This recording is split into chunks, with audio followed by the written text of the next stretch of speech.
freshman year was an all-film class. I wanted to do photography since like 7th or 8th grade. And then I went into the film class and I was like, oh my God, when are we gonna go switch to digital? When am I gonna learn Photoshop and printing and the easy stuff?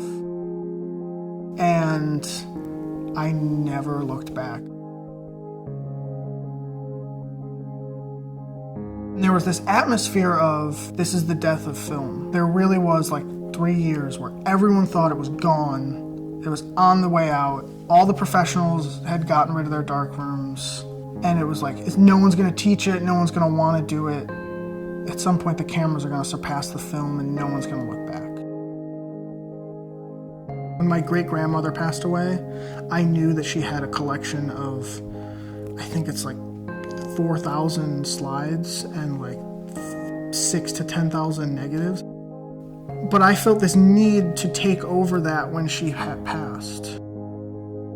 And so I started working with just very simple salt prints, which are really like, it's table salt and water.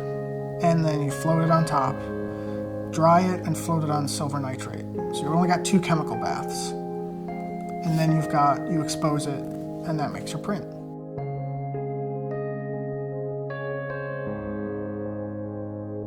It was the same time that Sally Mann was doing her wet plate collodion series.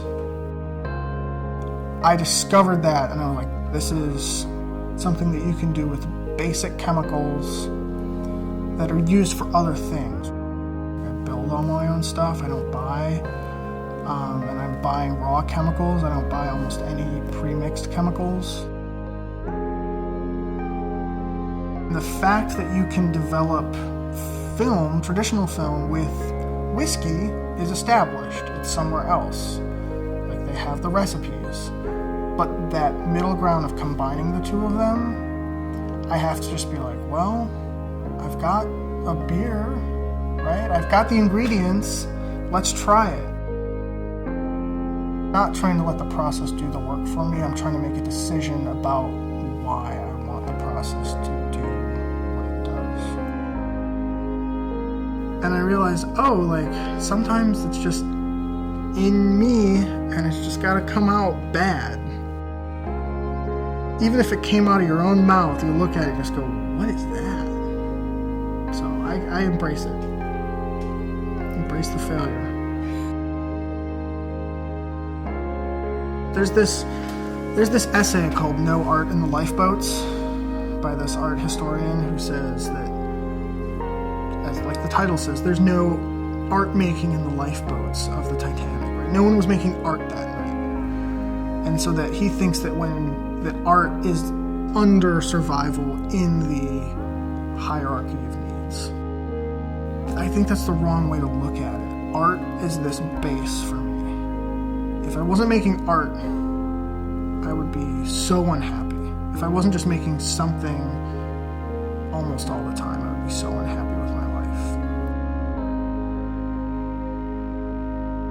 More than just creating, there's this need to preserve. And I think that as an artist, I create my own and preserve somebody else's.